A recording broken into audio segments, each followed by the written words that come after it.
screen. Super. So I'm just going to go to, that's just an intro. I mean, obviously we're going to talk now just a little bit about our agenda. And of course, you know, the time allocated to this has just changed a little bit, but it'll still be more or less the same time, but with a little bit less. So introductions we've already done. Thank you for that. It's great to get a sense of who you are and who you work with and what you focus on. Really today, I suppose part of the session, we're going to look at the basics of the SDGs. Now, for many of you who are familiar with the SDGs, that will be a reminder. But for those of you that it's really new territory, then that'll be really valuable. So we'll talk a little bit about the Sustainable Development Goals, really the nuts and bolts of it to make sure that nobody's left behind.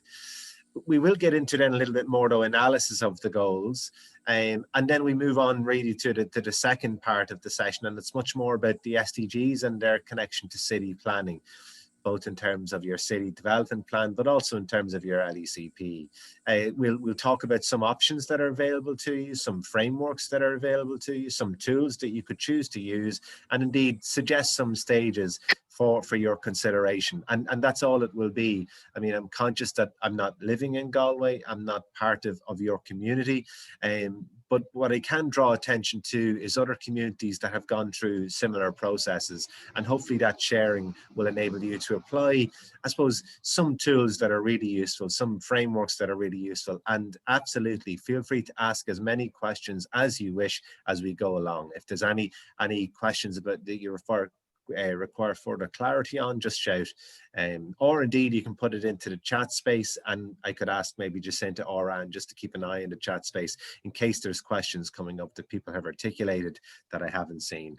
The last part kind of connects to your broader agenda about next steps, which we'll come to. So, as I said, I won't bore you with development perspectives. Our vision is to live in an equitable, just and sustainable world. So that's really kind of like what joins and aligns our work to lots of others that would be here today. And as I mentioned earlier on, that development education really is what we specialize in. And I like this little image that Troker have put together. There's 4 different pillars to development education. There's the critical thinking part, there's the problem solving part, there's the systems thinking, and then there's the active citizenship. And it's a mixture of those 4 pillars. But again, I'm just conscious of the fact that today isn't a session on development education. It's just a little bit of an understanding of where we're coming from when we talk about our work. I suppose what's important though, really to be mindful of, is that why is development education important? Well, it's oftentimes a great way of building awareness, understanding and knowledge of the world around us. It's great for having an informed and inclusive and active citizenry. And it builds bridges between the local and the global, and it also addresses issues around power, poverty, sustainability, those types of issues that many of you are directly involved in. So that's a little bit about DP. And the last slide then, just to briefly kind of just look at, is that, and this project might be of real use to you after today. SAILTA is a strategic partnership with Irish Aid, but it also involves other partners. Now, we lead this consortium in development perspective. So AINTIS, Irish Rural Link, Concern, and the Department of Adult and Community Education in Maynooth is part of this consortium. But we've got loads of resources and opportunities that maybe some of your membership might choose to avail of or might not after today. And one of them is directly related to the SDGs, the SDG advocate training. So there are opportunities for capacity building that maybe your membership might choose to use, or indeed anyone that's on this call today, you might choose to distribute that information. Of course, that's your choice if you so wish after today. So that's enough about the background, where I'm coming from. Let's get stuck in, if you don't mind. The Sustainable Development Goals. Well, I suppose, what are they? What are the Sustainable Development Goals? Well, there's 17 of them, the 17 different goals that have been agreed upon in 2015 You'll see there 17 goals. Yeah, 193 different countries signed up to this. Ireland and Kenya co-chaired the negotiations. And if I just go back one slide, just to give you an idea, like they range in things from no poverty, zero hunger. They look at reducing inequalities. They talk about education. They look at energy, water. They look at life on land, life below water. They really cover a lot, a broad area.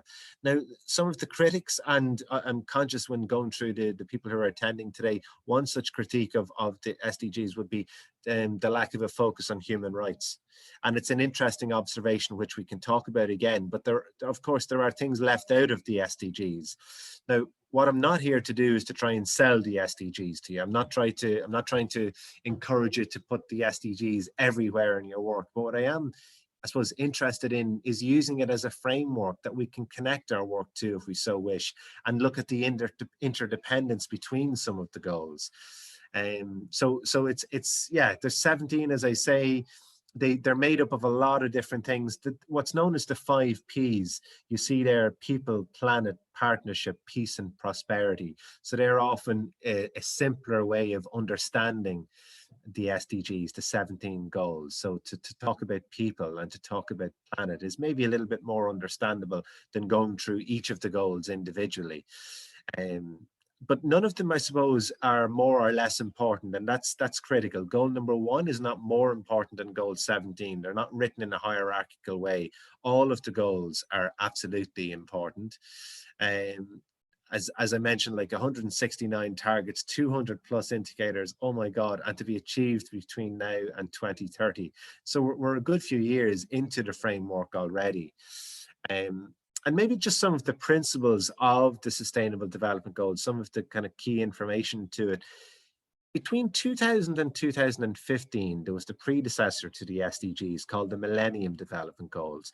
And what's really important to understand about this is that when we were talking about the Millennium Development Goals, there was this kind of what's now seen as an outdated view, but there was a view nonetheless between 2000 and 2015, that the way that development happened globally was that rich countries gave to poorer countries money, and that then the money could be, I suppose, focused in 8 different areas, and that would bring about significant changes.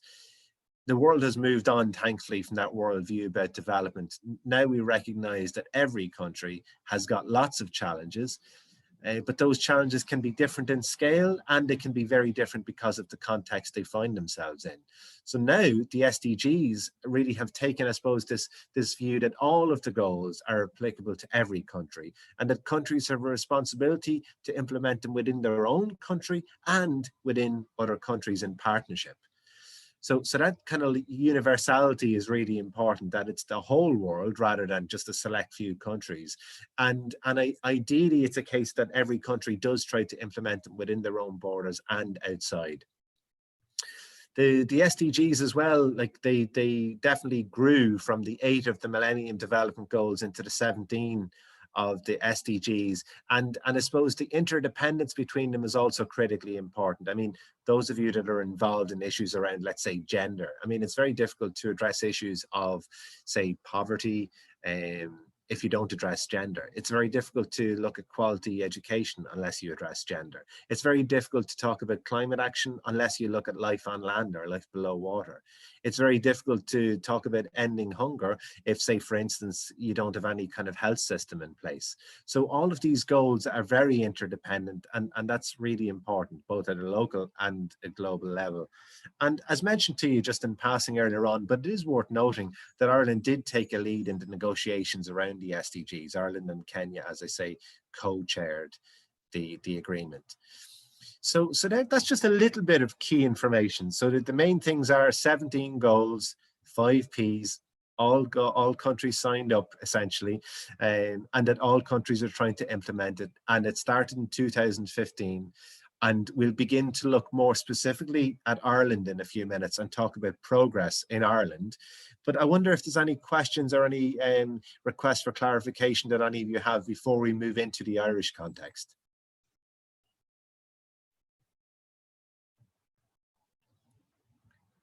People are okay then to proceed? Okay. And as I say, don't be shy about asking any questions if you so wish.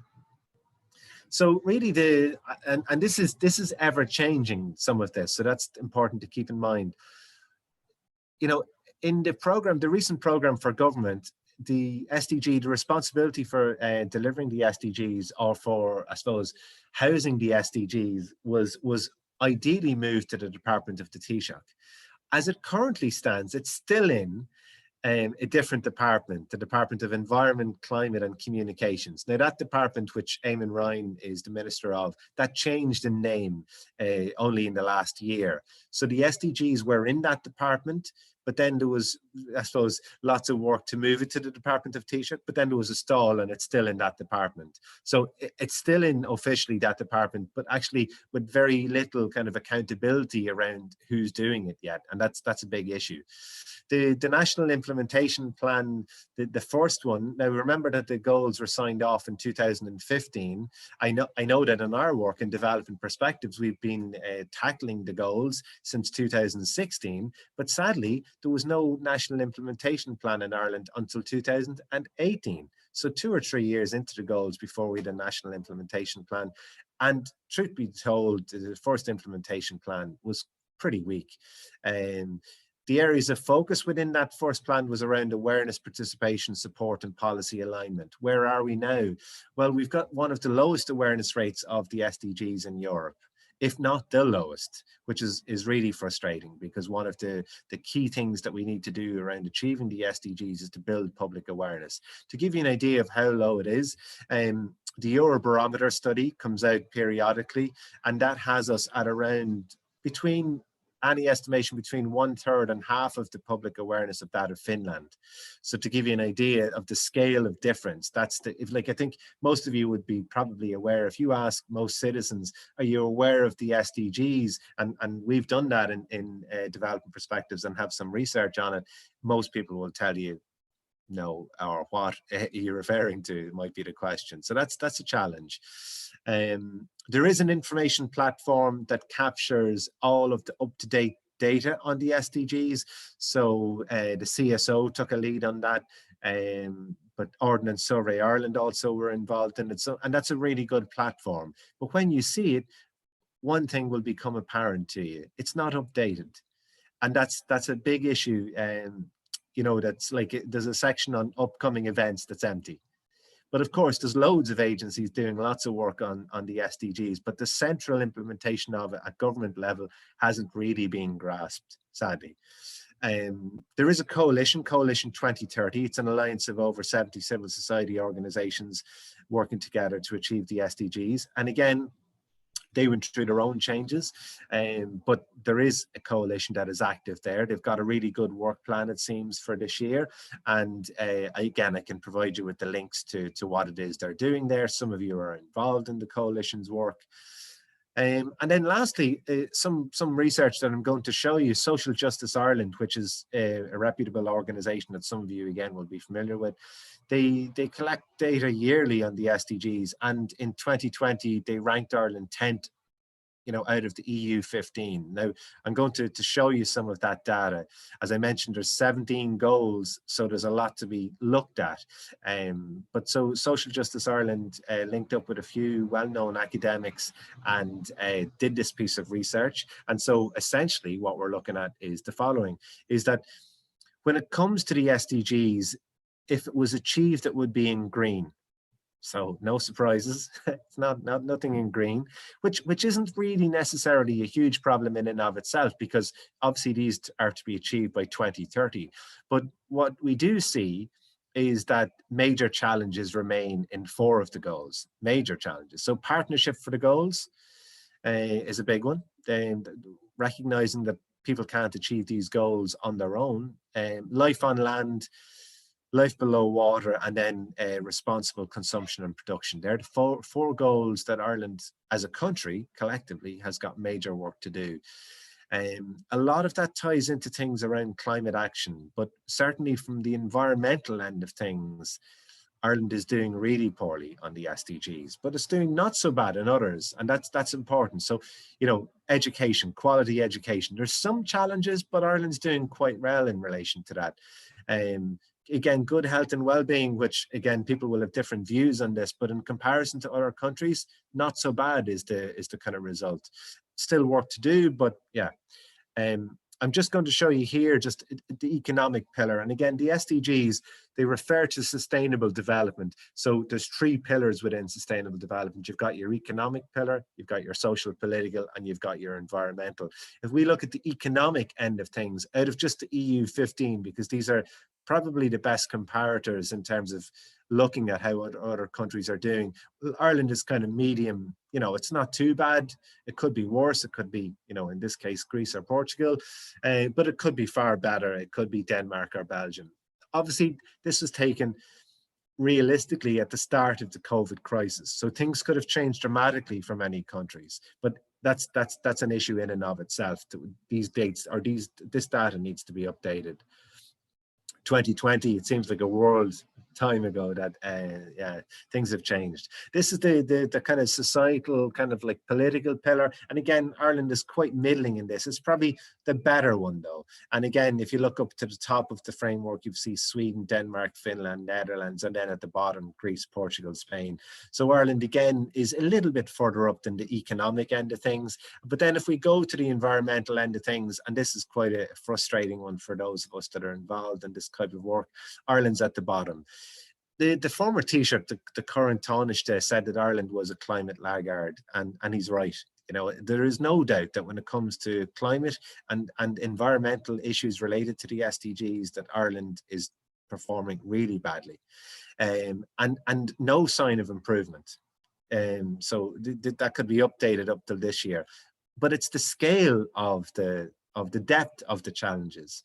So, you know, you look at all sorts of things got to do with water quality, which you would imagine that, you know, we have these images of a green island. Our water quality is really bad. When we look at things like, say, for instance, like life on land, we look at the kind of like the quality of our soil, not great, which is a real shame. You know, so there's problems here of production, there's problems of pollution, there's problems around all sorts of things. You know, there's problems around forestry. Yeah, we could go on and on and on about the environmental end of it.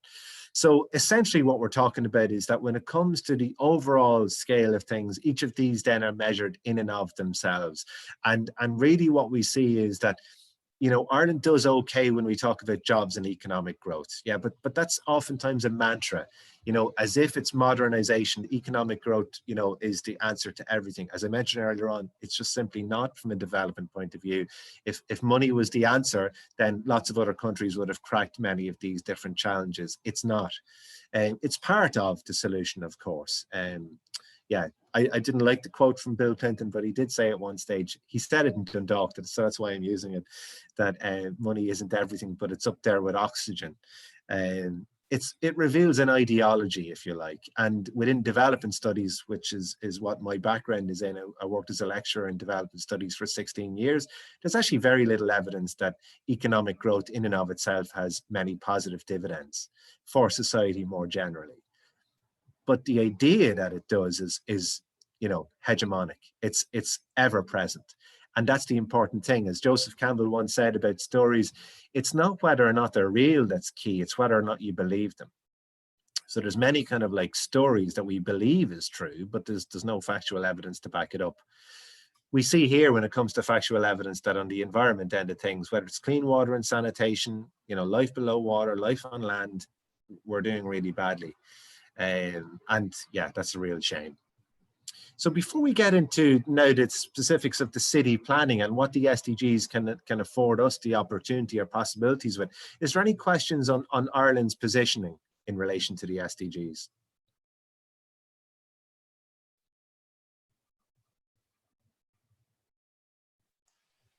You can just throw off your mic if anybody has a question. So I know it's difficult to see all the screens. Sure. Hi, Imelda Byrne here. Bobby, can you hear me? Yes, indeed, Imelda. Hi. I suppose I'm just wondering, you know, what the Scandinavian countries have done so well in terms of climate and society versus what we are. I mean, I know that's probably a huge question, but I mean, just maybe, you know, generally, is it like policy driven and, you know, investment and education? you know, that has allowed them to achieve that index rating versus where we are in Ireland?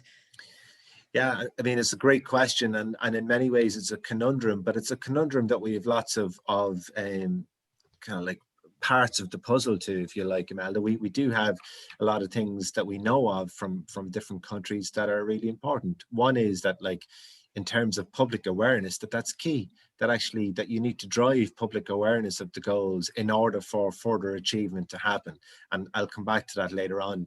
And then specifically in Finland's case, just to give you one example, in the 60s and 70s, Finland decided that equality more generally was something that was going to become red-threaded through every policy at a government level. So it's omnipresent within their education system, and they reap the rewards of that. Whereas in Ireland, I think that there's still some types of equality that we haven't grasped the nettle of. There's still huge levels of inequality in our society at a structural level. And some of our Scandinavian friends have addressed that, not fully, it must be said, there's still some work to be done, but still they've addressed it in a different way. And what we know about development is that if you want to tackle many of these issues, you need to tackle income inequality as one of, and it's only one of, but it's one of the fundamentals, which there seems no sign of doing in an Irish context anytime soon. And that's a real shame, because there is the evidence from a development studies background that exists in many countries. And of course, there's lots of references to that we can talk about. You know, Richard Wilkinson and his work with Kate Pickett. More recently, Thomas Piketty did a huge amount of work around tracing that in his book Capital. Kate Rowett is doing a lot of work as an economist at the moment on new models. Yeah, so there's many people doing lots of work on this. But that's just a short answer to a big question. Thanks, Bobby. Thank you. Maybe if you don't mind, I'll just move on to the kind of area around SDGs and city planning. I mean, I have to say, I think the Galway City Development Plan, that kind of opportunity that it affords you as a group to discuss, and of course the LECP as an associated process, is golden opportunity. It's fantastic to have that to tie into. And from reading through the issues paper, I must commend Galway City Council, because if you compare, and this is important, I think, sometimes to recognise, if you compare that issues paper to a recent one that it came from Louth County Council, then I can tell you that it's kind of different worlds, never mind different parts of the same country, that in many ways, it seems from the issues paper that Galway City have embraced the SDGs, at least anyway, as an overall framework to address. Now, of course, the detail in that comes later on, which of course many of you can try to influence. But just to say as well is that at a kind of like European level, there's two interesting areas that I would suggest that you visit and have a look at. One is Orbact. Orbact is a European Commission project that has been funded for quite some time to look at sustainable development and how can cities become much more sustainable. And indeed, further back, there was the reference framework for sustainable cities. It's a really interesting website. And what I'm going to do is I'm just going to show you, I'm not going to go through it in great detail or anything like it, but I'm just going to show you the kind of like the amount that's already there. And sometimes by knowing that it's already there, it's really useful then for people to look at in their own time, but then for city councils to kind of think, oh, well, why, lots of different cities have done this before. So like this reference framework for sustainable cities, it doesn't even suggest that you have to follow the sustainable development goals. But what's great is that it offers lots of frameworks and case studies, which is brilliant. So the likes of Bonn in Germany, there's so many different cities that have done lots of work. So ideally what you would do is you would choose your framework. So in this case, you could talk about the SDGs, and then you can kind of like look at different work that's ongoing. So you can assess, you know, the different goals that are there. You can really kind of like, you know, apply it to your own context and look at the breadth of stuff that exists out there. And they suggest a whole range of indicators. And they talk, like as an example, these are just things that they talk about. They talk about air quality. And so here you have a few examples. So in Stuttgart, they've measured the air quality. Like, what's the air quality in Galway? I'm sure it is being monitored by many different entities, including the likes of the EPA, but it's about trying to gather that. You know, you look there, basic service proximity. So Barcelona says there 56% of the population lives you know, less than 500 meters from a municipal market. Mightn't be the same case in every city. It's for each city to look at. You know, what amount of the population has access to green cities? Well, we know from Genoa in Italy that 69% of the population, you know, lives less than 300 meters from a small green area. And so the story goes, you can choose to put in whatever indicators you wish and apply them to the setting of Galway. So this reference framework I found to be really useful when I've used it, you know, in workshops and in processes with different entities. But I'm not suggesting that you do use that, because there's others available. So as I said to you earlier on, ORBACT is a different one. I'm just going to show you ORBACT just again very briefly, just to give you a flavor of it. So this is ORBACT, and what's really useful just to show you at the top is that there's a whole kind of like networks. There's loads of places in Ireland implementing this anyway. There's a toolbox of things that you can take and use in your own context. There's good practice documents from different cities that have looked at this in different areas. And what ORBACT do is that, yes, they adhere to the Sustainable Development Goals, but they don't always use that same language. So as an example, they would look at governance much more. And I'm just using that as one that you could choose to look at. Of course, there are different frameworks. And here's an interesting map, and I'm just choosing to show you this map to give you an idea. If I scroll over the map, you'll see, interestingly, that there are communities in Ireland that are doing some work around what you're endeavouring to do. Now, the interesting part about these ORBACT networks that are formed, because this is exploring network cities and countries, what happens is that they, like it was mentioned earlier on, one of the participants today talked about art, and art as a way of kind of like maybe talking about the goals and talking about challenges that exist in cities and socially engaged art and so on. Well, you know, depending on the network, they can choose to look at a particular theme. So all of these cities are not looking at all of the goals, but they're looking at particular parts of sustainable cities. So some of them are looking at health and health promotion. Some of them are looking at creative arts. Some of them are looking at sustainable tourism. Some of them are looking at infrastructure. So you can choose to take their learning, or indeed contact those people directly, or indeed look at a new area. And there's, like, as you see, hundreds, if not thousands, of entities right across the EU that are involved maybe in an area that you might find is problematic for Galway, or you might find Galway's doing brilliantly in, and indeed you'd like to share your practice. And just to say as well that ORBACT does have a national coordinator in Ireland, which again you can find on the website. So but between ORBACT and the reference framework, I think that they're very useful tools to be able to look at. So I'm going to just go back to that presentation, if that's okay, because I think that they're best perused in your own time, really. It's not a case that, you know, we could have the time to go through both of those websites in detail, but they are really great resources.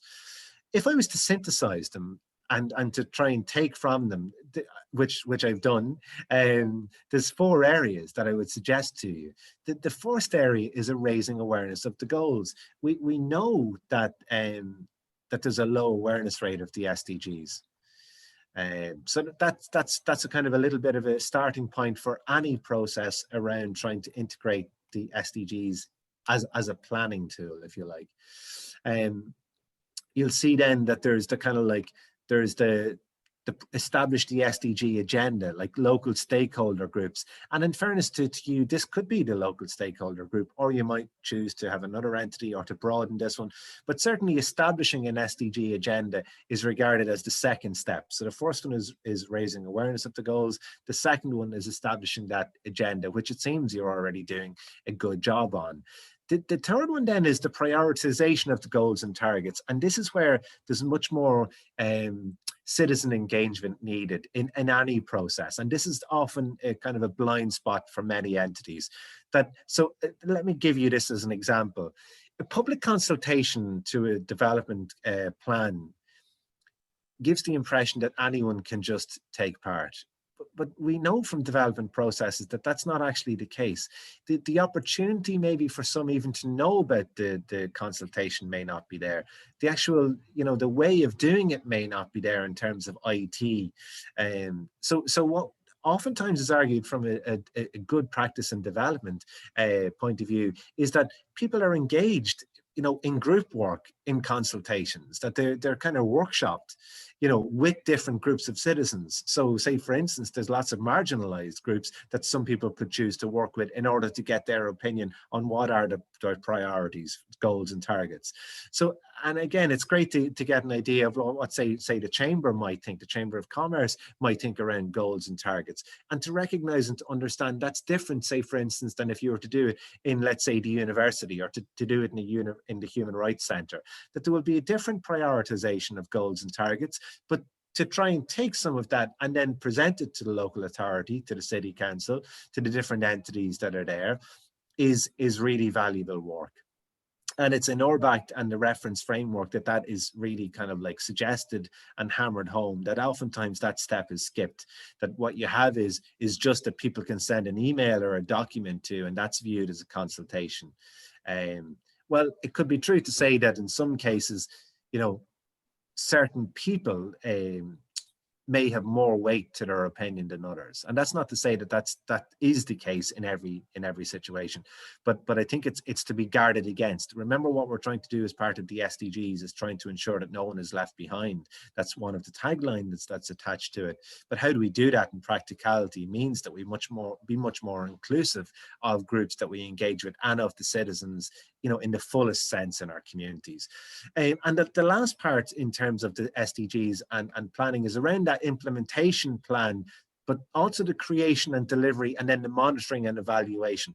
And this is a big weakness, I think, in terms of, you know, if we look at development plans nationally, what oftentimes is done brilliantly in-house is that the planners do some types of evaluation, but what you don't see publicly is comprehensive evaluations of the last county development plan. So let's say if I was to look at, let's say, Meath County Council, which is doing a really good job in climate and biodiversity and stuff, and they're entering their new county development plan, but where's the evidence that what they did the last time worked in any way, shape or form, or the lessons learned from that county development plan? We need to be better at and more robust around not just having an implementation plan, but having the monitoring and evaluation built into it. So as soon as we begin, there's an ongoing monitoring and evaluation as we go. And that's recognized as best practice in terms of urban development, rural development, development in general. What's also important to mention to you is that there's a fifth part to this. And again, in ORBACT and the reference frameworks, they talk very much about this. There's and I don't necessarily like the terms myself, I must say, but just to say that these are terms that are used in both of those frameworks. They're very integrated. So what they mean by that is that there's a horizontal and a vertical access to it, so that, you know, that what we need to see when we talk about, you know, good city plans is that, you know, we're not talking about just the executive. We're not talking about just, you know, local government. You know, we're talking about very much kind of like grassroots right through to senior executives. There's that kind of connection the whole way from top to bottom. And as I say, I don't necessarily like that terminology, but that's what's used in terms of that vertical integration. There's the horizontal, and that's connecting those pillars of economic, those pillars of social and political, and those pillars then of environmental, so that we're working across those areas.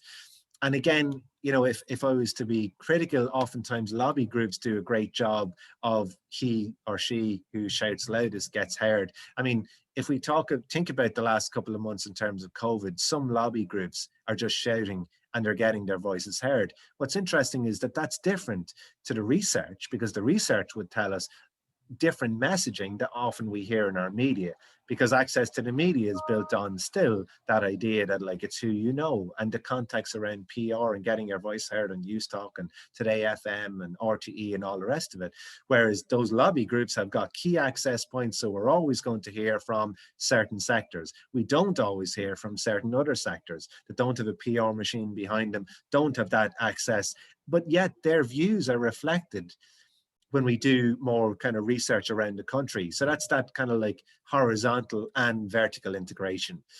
We've got to be conscious of that. And it's a big problem with many, or if not most, city and county development plans. They're tokenistic when it comes to inclusion and participation. We need to be much more than tokenistic. So there needs to be much more participation. We need to look at networks much more, and those networks that cross-fertilize, the better. but we also need to look at capacity building and expertise.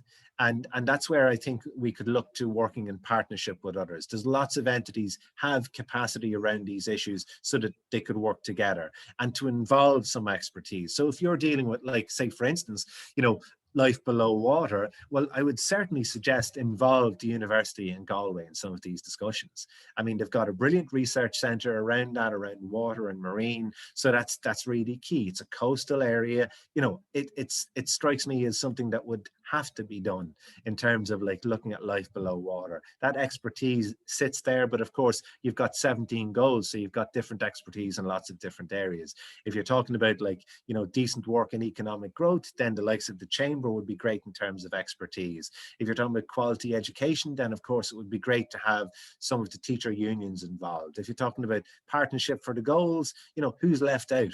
You know, who isn't at today's meeting that you have convened and has such great representation, but who's not here? Building up that stakeholder approach. So that's a little bit about the SDGs and city planning.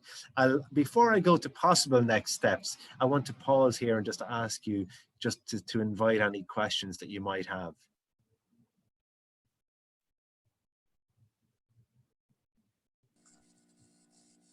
Maybe just a note, around language. And just in the last city development plan, one of the things that got changed from GCCN submissions was changing citizen to resident. So I suppose we just use the term resident because a lot of people aren't citizens, but they're part of the community and also very, very active. I know an awful lot of people who aren't citizens who are hugely active in making Galway a kind of fairer and more inclusive place. So I suppose that would just be one thing around language, that we'd be using residents as opposed to citizens. Yeah, it's a great point, Jacinta. Thank you for that. You know, when referenced earlier on around citizens, you know, I was definitely trying to think about it in its broadest sense, but of course, in many cases, it's not, and it's interpreted in a narrow sense. So yeah, thank you for that. Bobby, I have another question again, Imelda here. I'm just wondering, in relation to the process you described around monitoring and evaluation and providing an evidence base, is there any model of good practice either in Ireland? You mentioned some counties there that are, you know, ahead of the rest of us, or any kind of international process that could be adapted in terms of, you know, going forward, that would be built in to all the work that's done? It's again a great question, and to say yes, there are examples in both cases. Okay. For start, at an international level, so within the EU, certainly lots of cities have begun this and have been doing it for quite some time. And so it depends then in what area would you like to focus on, say, for instance, because, you know, you could look at, you know, I'm just using the example of air quality, but you could choose to look at that. You know, that might be a priority for you in Galway City Council, or it might not be. I don't want to try to suggest that one area is more important than another, but certainly and I'll send on a research document that was compiled on a number of different cities where they've done this kind of like implementation, but that ongoing monitoring and evaluation for you to have a look at. It was published by the OECD, and it looked at lots of different examples, not just in Europe, but actually around the world. Now, some of those examples are great, but the context is so different, then maybe it's not as useful. But then if we look at more, say, for instance, in a national context in Ireland, two that I know of, and this isn't because I've got any connections to them, it's just that I'm familiar with having worked with them on some areas of their city and county development plans. Fingal have an interesting kind of approach to the SDGs and have done some work around it. It doesn't mean that it's ahead or behind any other area, but they have looked at like what areas do they want to monitor. It's interesting in Meath because this, you know, a huge amount of the population in Meath are on the move from a transport point of view. And there's a big rural population that obviously it won't take a rocket scientist to figure out there's a huge problem with carbon emissions. So Meath County Council decided to establish a kind of a specialist area around climate and a climate academy. So what they're doing very carefully is looking at climate emissions within their county and trying to monitor it much more, and take on, not come up with new ways of measurement, because the data is already there from the EPA, from the different statutory agencies that do it, but to actually then try to kind of like come up with signposts. Okay, in 1 year from now, what will the emissions look like for the agricultural sector in County Meath? So that Meath County Council needs to look and work with the agricultural sector to really diminish their contribution to the goal, or to emissions. Similarly to transport, they'll know that from their county development plan, this is now a target.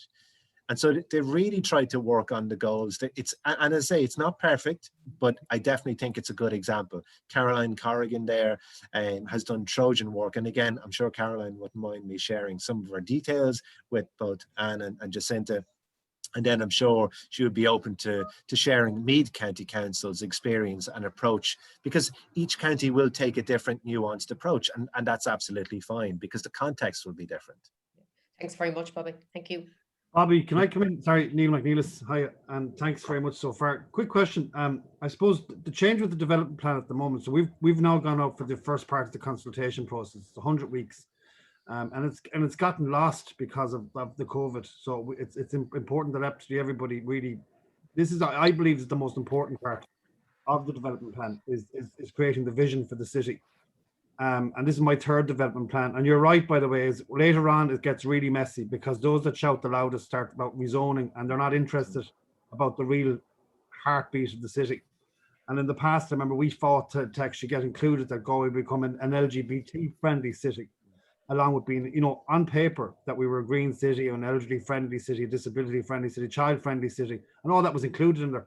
And even like that, dance would be recognized in there as well as one of those things. But I suppose the change this time around with the development plan is that we've now got a hierarchy where you've got, we'd say, your national development plan, then it goes on to your regional strategy, or RSCS, and then it goes into your MASP, which is now Galway and the outer region for it. So it gets lost, a lot of what we're trying to include in there. But my colleagues there will tell you, like last Monday night, we had a report about water quality in the city, and you know, the EPA and how they work on that, which is one of the goals. But again, this is where the argument comes back to the city, is that maybe like we're dealing with the city, but yet the water's coming down from the county. And you know, I was surprised that there wasn't a greater communication between the two areas, you know, for that. So I suppose the other thing I would say is that the monitoring, the evaluation, how often, I mean, like we have these, you know, your planning and economic SPCs in the city, how often should they be reporting back? Is that the mechanism that there should be an evaluation given and monitoring through those SPCs, maybe in quarter reports or once a year in that way? Because the fact is that you've got the representation of the business community and the community groups and the elected members in there to then actually ask the planners those questions. So a mixed bag there, but I hope that was okay. I mean, so many great points, Neil. Thank you for sharing those. I mean, like even the point that you mentioned just about the water, about the fact that, like, you know, one city council needs to work with another entity, a county council or a different, you know, entity. And that I suppose goes to the heart of the interdependence of the goals, that although we can look at these goals, you know, individually, they're also heavily interconnected, and not just geographically, but as well geographically. So, you know, it does get complex, and I take the point in terms of the different stakeholders being involved. I think in terms of the data, I think, you know, the case studies that I have seen that have worked well is that there's an agreement, let's say from a dashboard point of view, on what the key or core indicators might be in certain areas. So again, just to use water as an example, and I'm just using that as one example because you mentioned about the recent meeting there, that, you know, say for instance there was public water points, you know, as one indicator of progress over the duration of a county development plan or a city development plan. You know, the availability of a public water point, you know, for people to refill their water bottles and stuff. So it cuts down on you know, plastics, and people don't have to be buying water. So we see it less as a product per se, and it begins to be kind of recognized more as a universal, you know, good, if you like. So there's lots of different things. Now, some cities have choose that as an indicator. Other cities choose not to, say that's a ridiculous indicator because we've got, you know, already 15 water points. So they'll come up with something else. So it'll be water quality. So, like, again, it depends on what the geographical area wants and the frequency of that reporting and in what place. But certainly having good indicators that can be easily communicated to the general public, to the residents of a place, is important because it's our plan collectively. It's not just somebody's plan that's sitting in an office and that we get buy-in to it. Now, I know it's a slow process and that these things will only probably see a return on another 3 plans, which you've seen 3 already and been involved in 3, but 3 more. But the good, well, not to say the good plans, but the ones that have really got, you know, much more public ownership of, that I've seen in different parts of Europe, is that when people publish then, these are the things that you can hold us to account on. This is the number of, say, for instance, health promotion events. This is the number of people smoking.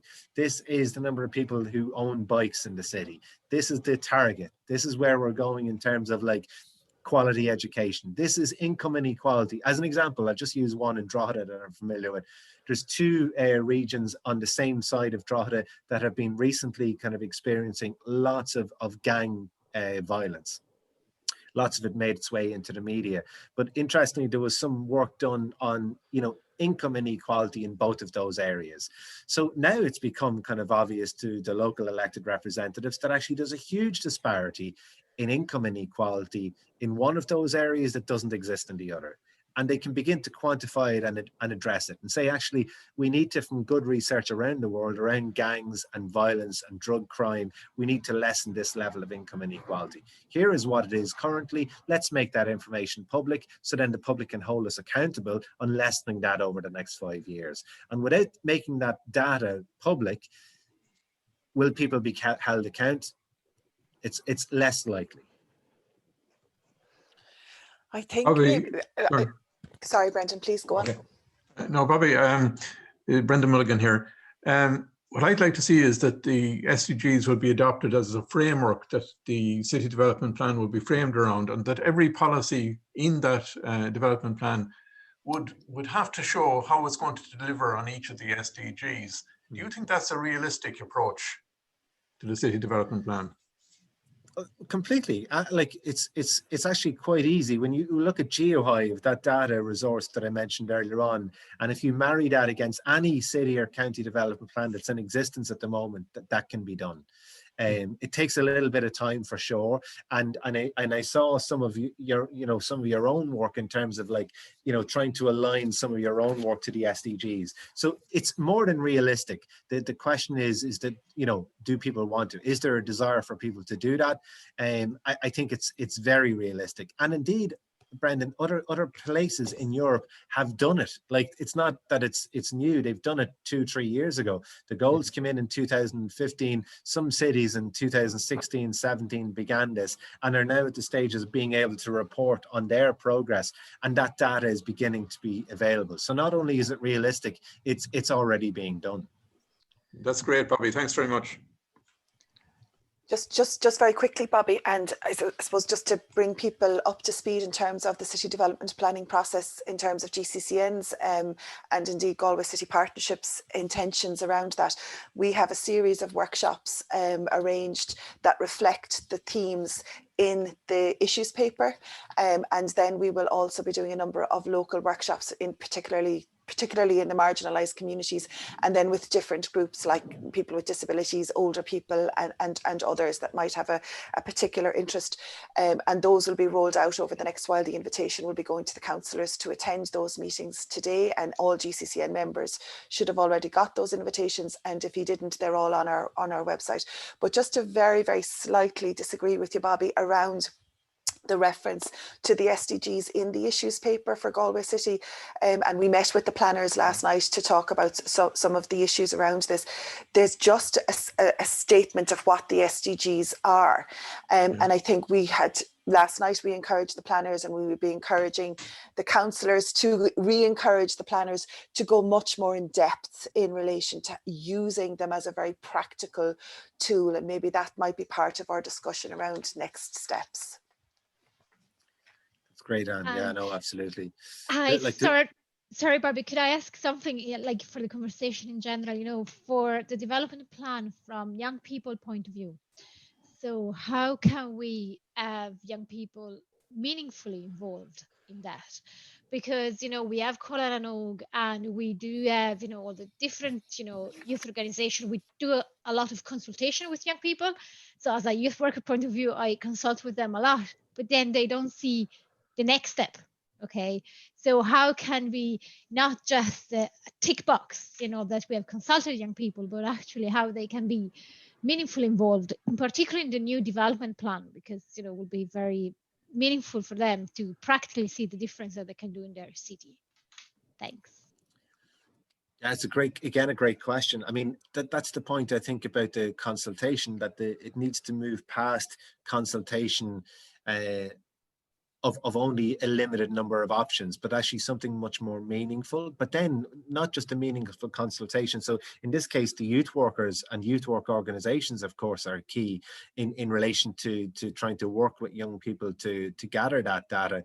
But then how it appears is really important, because consultation oftentimes people can get fatigued with if they don't feel as if their views then are taken on board. So there's one thing in gathering the views, but it's another job then in trying to, okay, how is this then integrated into the plans? And to go back to the monitoring and evaluation, what feedback mechanisms are there to hear back on a continual basis in terms of the reporting back to those valuable stakeholder groups, in this case, young people? So if young people had decided, and I'm just using this as an example, if young people had decided that actually what they really want, in their community is much more got to do with, say, for instance, accessible amenities and resources available to them, that's great that they say it, but then what does then the planners do in terms of not just integrating it, but then reporting back to them on progress around those things? So that's why that monitoring and evaluation side of things is often missing. It's that link, which can then lead to a little bit of kind of like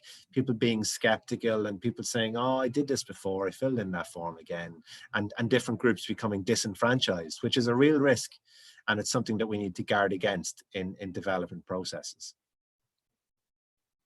If you don't mind, I'm just going to move on to a slide, because this touches on, I suppose, some of what the latter points, if you like, where so I would certainly just encourage all of you to get involved with that issues paper in whatever way, shape or form is best for you, that pre-draft consultation submission, to try to encourage groups or citizens or residents that you work with, the more the merrier that contribute to that.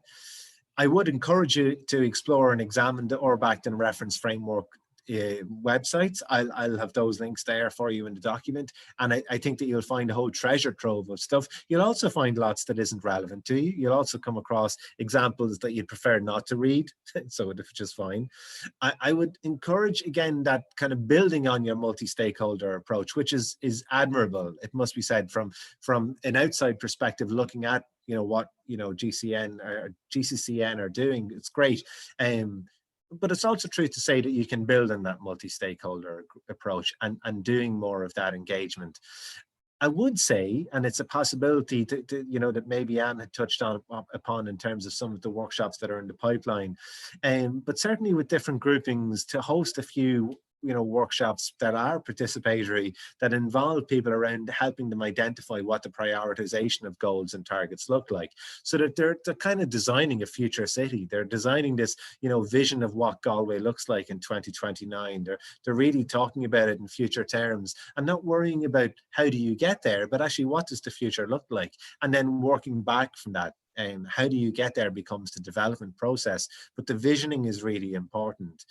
And with that in mind, and this goes back to SAILTA and the resources and the expertise that is available there, and for free. I mean, there is an SDG advocate training that's currently open for the 2021 edition.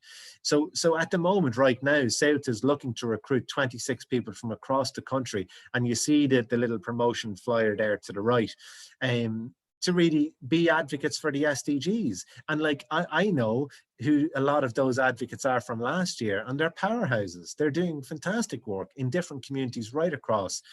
I know in Galway County, not in Galway City, but there's two people who I'm sure they won't mind me mentioning their names, but Heather Griffin and Patrick Mulvihill are involved with an SDG hub in Athenry. So for those of you that are not familiar with the work of Amicitia, it's a social enterprise that has been recently funded by Rethink Ireland, and they're doing brilliant stuff in Athenry around the Sustainable Development Goals. They've created and refurbished an old building into a new one, and it's just fantastic. And that's based on advocates. That's based on people power. That's based on people wanting to do things. So that's just one example, but I would encourage you to circulate that, because it would be great to see a few applicants from Galway City who would then become real resources of expertise to your networks. So that's one possibility. And of course, there's others within SAILTA. There's training of trainers for those that are involved in education, training, community development. That might be an option for them. And again, the opportunities are free. And just to say as well is that there's no end to the resources around the SDGs available. Not so much specifically on links to city and county planning, but more on the SDGs in general. And why I'm mentioning this is that oftentimes people feel in a group setting that people are at different stages of their awareness of the SDGs. So like, and just show you a link that's available.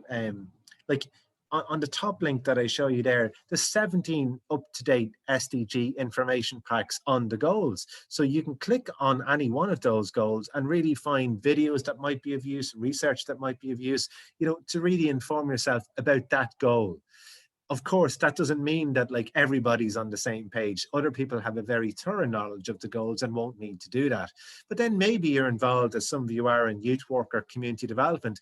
Well, there's a community education resource that's freely available around the SDGs that we have there. So it's free for download and then to use within your practice, within working with young people or with adults in a community setting. So there's a lot of resources already out there.